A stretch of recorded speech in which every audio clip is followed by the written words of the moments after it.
जो आपने बहुत शानदार परफॉर्मेंस की और 13 विकेट्स आपने पूरे टूर्नामेंट में ली। आप सबकी जो काविशें हैं पर जो मैनेजर्स, ट्रेनर्स और जो हमारे जो क्रिकेट बोर्ड के जो मेंबर्स हैं और ख़ास तौर पर मोहसिन नकवी की शबाना और उस काविशें, मेहनत, ये सब मिलकर अल्हम्दुलिल्लाह और सरफराज साहब की जो कंट्रीब्यूशन है, तो मैं आप सबको मुबारकबाद पेश करता हूँ।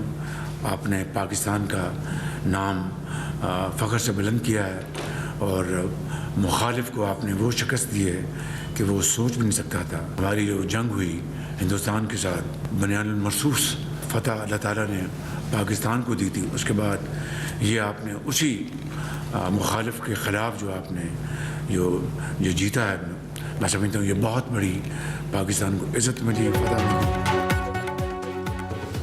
भारत को शिकस्त फाश देकर कौम में खुशियां बखेरने वाली अंडर-19 क्रिकेट टीम पर इनामात की बारिश। एशिया कप के फाइनल में भारत को शिकस्त देने पर वज़ीर आज़म शहबाज शरीफ का खिलाड़ियों के लिए 1-1 करोड़ रुपए का ऐलान। समीर मिन्हास को बेहतरीन कारकर्दगी पर शाबाश, हीरो करार दे दिया। कहा कि कौमी टीम ने फाइनल में भारत को बदतरीन शिकस्त देकर पाकिस्तान का नाम रोशन कर दिया। मुझ समेत तमाम पाकिस्तानियों की टीम पर फख्र है। उम्मीद है आप कारकर्दगी का तसलसल बरकरार रखेंगे और जल्द अंडर-19 वर्ल्ड कप भी पाकिस्तान लाएंगे। आप में से बहुत से खिलाड़ी पाकिस्तान की कौमी टीम का हिस्सा होंगे। वज़ीर आज़म का खिलाड़ियों के एजाज़ में पुरतकल्लुफ़ ज़ोहराना। वज़ीर आज़म का टीम मैनेजमेंट के हर रुकन के लिए 25-25 लाख रुपए इनाम का ऐलान।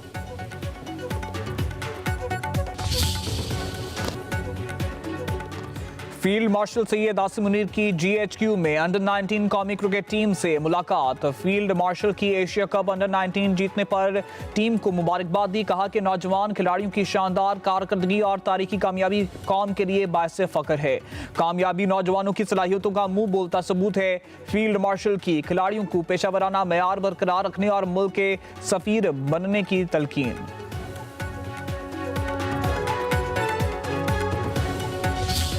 हमारे लिए बड़ा तारीखी दिन था जब हमने ये अंडर-19 एशिया कप की ट्रॉफी उठाई और एशिया कप की ट्रॉफी से हमारा वैसे ही एक ताल्लुक बन चुका हुआ है लास्ट इंसिडेंट के बाद, तो हमारे लिए बड़ी इंपॉर्टेंट थी। ऑल्दो दूसरी साइड पे जो दूसरी टीम थी वो फिर उसी तरह की जिस तरह उन्होंने लास्ट टाइम कुछ चीज़ें की लेकिन उन्होंने बड़े बेहतर तरीके से उसको हैंडल किया।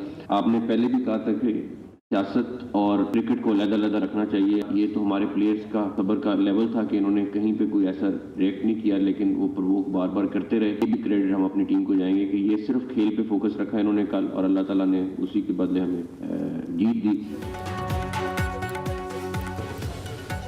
अंडर-19 एशिया कप के फाइनल में भारतीय खिलाड़ी इश्तियाल दिलाते रहे, मगर पाकिस्तानी प्लेयर्स ने सब्र व तहम्मुल का मुजाहरा किया और तवज्जो खेल पर ही मरकूज रखी। चेयरमैन PCB मोहसिन नकवी की अंडर-19 टीम की तारीफ। कहा कि भारतीय खिलाड़ियों के रवैये के बारे ICC को आगाह करेंगे।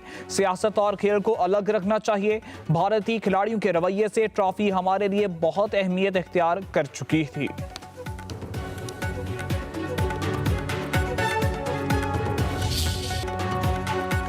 सदर ट्रंप की पाकिस्तान पॉलिसी में हैरान कौन तब्दीली। वाशिंगटन का इंडिया फर्स्ट दौर कदम, पाकिस्तान को फौकियत हासिल। 2025 पाक अमरीका ताल्लुकात में इनकलाबी तब्दीली का साल करार। अमरीकी पॉलिसी शिफ्ट की बुनियाद मई की पाक भारत जंग बनी।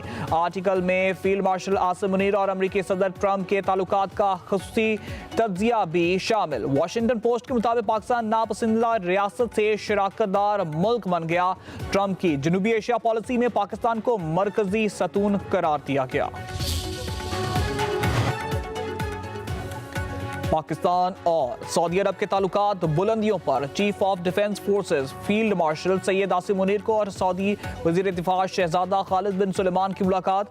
इलाकाई अमन और इंसदाद दहशतगर्दी ताउन पर इत्तेफाक। इलाकाई सलामती की सूरत हाल, दिफाई और अस्करी ताउन, स्ट्रेटेजिक शराकत और बदलते हुए जोग्राफिया और सियासी चैलेंजेस पर गुफ्तगू। फील्ड मार्शल आसिम मुनीर को king Abdul Aziz medal of excellence से नवाजा गया। सऊदी अरब का आला तरीन एजाज गैर मामूली खिदमात के एतराफ में दिया जाता है। फील्ड मार्शल का शाह सुलेमान बिन अब्दुल अजीज और सऊदी क़यादत से इजहार तशक्कुर।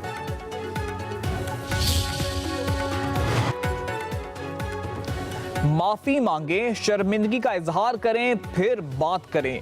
विफाकी वजीर इत्तलात अता तारिड़ की पीटीआई को मुज़ाकरात की मशरूत पेशकश। कहते हैं पीटीआई से मुज़ाकरात एक ही सूरत हो सकते हैं कि इदारों के खिलाफ बयानिया तर्क कर दें।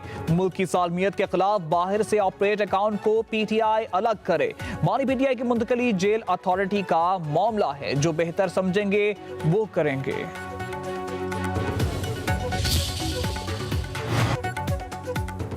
पाकिस्तान आलमी सतह पर अपना मुनफरिद मुकाम बना चुका है। हम अपनी खुद मुख्तारी की हिफाजत करना जानते हैं। Chairman Peoples Party Bilawal Bhutto का जाम शोरूम में कैडेट कॉलेज पटवार की पासिंग आउट परेड की तकरीब से खिताब। कहा कि पाक फौज ने साबित किया है कि हमारी सरहदें महफूज हैं। पाकिस्तान की खिदमत करना हम सब की अवलीन तरजीह है। सिंध हमेशा से पाकिस्तान के साथ दिल की तरह रहा है।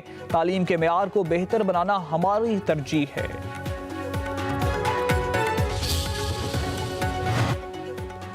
आइन मुतनाज़ बनाने से गुरेज करना होगा। सियासी राय जो भी हो, मगर एक दूसरे को इज्जत देना रवायात का हिस्सा है। मौलाना फजल रहमान की गवर्नर सिंध कामरान टसूरी के साथ मीडिया से गुफ्तगू। कहा दहशतगर्दों के खिलाफ हम सब एक पेज पर हैं। अफगानिस्तान में अशरफ गनी तक कभी भी पाकिस्तान दोस्त हुकूमत नहीं रही। हमें अपनी अफगान पॉलिसी पर भी गौर करना चाहिए कि कहीं हमारी अपनी नाकामी तो नहीं। गवर्नर टसूरी बोले पाकिस्तान में दहशतगर्दी अफगानिस्तान से हो रही है। अफगानियों को भाई समझा और उनकी हर मुमकिन मदद की।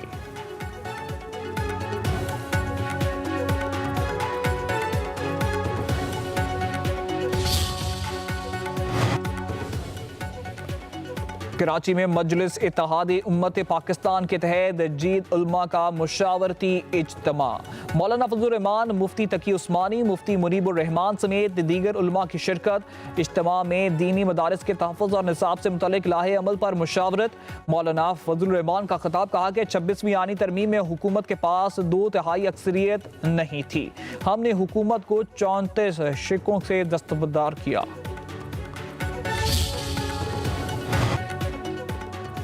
लाहौर और सिंध ने मिलकर जमहूरियत पर डाके डाले। ख्वाजा साद का फॉरम 47 आता। इन्होंने 45 पर ही शिकस्त का ऐलान कर दिया। बड़ी हो या छोटे सभी फॉरम 45-47 वाले हैं। अमीर जमात इस्लामी हाफिज मीमुर रहमान की तनकीद। लाहौर में तकरीब से खिताब में बोले जमातों में 40 साल जिद्दोजहद करने वालों को मुकाम नहीं दिया जाता। मुश्किल वक्त आए तो साद रफीक भी याद आ जाता है। गैर जमहूरी रवैयों में पंजाब हुकूमत का अपना एक रिकॉर्ड है। सरकारी स्कूलों का पहला बेड़ा गर्क किया, फिर आउटसोर्स कर दिया। पाकिस्तान में जमहूरियत का मॉडल मुकामी होना चाहिए, मगरबी नहीं। असेंबलियों में मुतआसिब नुमाइंदगी होनी चाहिए। ख्वाजा साद रफीक का लाहौर में तकरीब से खिताब। कहा अलामिया ये है कि हम इक़्तिदार में आते हैं या लड़ते हैं। बांग्लादेश में जमात इस्लामी की कामयाबी के लिए दुआ गो हैं।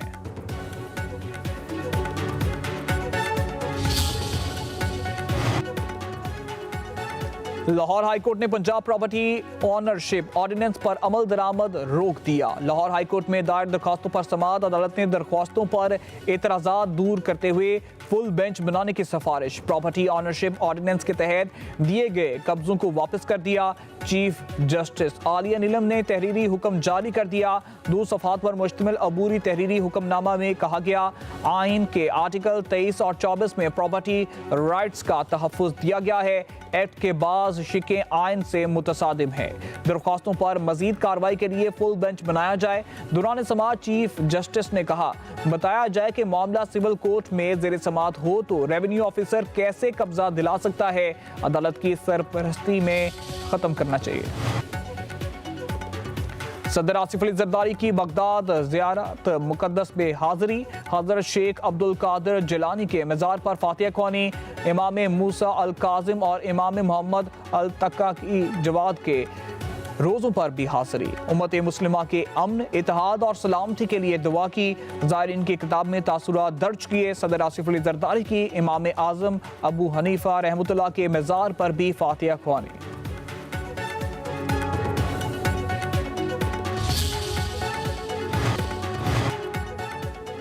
पंजाब और खैबर पख्तूनख्वा में बादलों की इनिंग्स। इस्लामाबाद में कहीं हल्की कहीं तेज बारिश, लाहौर के कई इलाकों में बूंदाबांदी, एबटाबाद गलियात में बारिश और बर्फबारी, बालाकोट, वादी कागान, नरान, बटग्राम, अपरदीर, टानक और लकी मरवत में बादल बरसे। सवात में आसमान से बसरती बूंदों ने मौसम बदल दिया। आजाद कश्मीर के कई हिस्सों में बर्फबारी, वादी नीलम के जनी इलाकों में बादल जमकर बरसे। बलूचिस्तान में भी तवील इंतजार के बाद बारिशों का सिलसिला शुरू, सर्दी की शिद्दत में नुमाया इजाफा। चमन, किला अब्दुल्ला में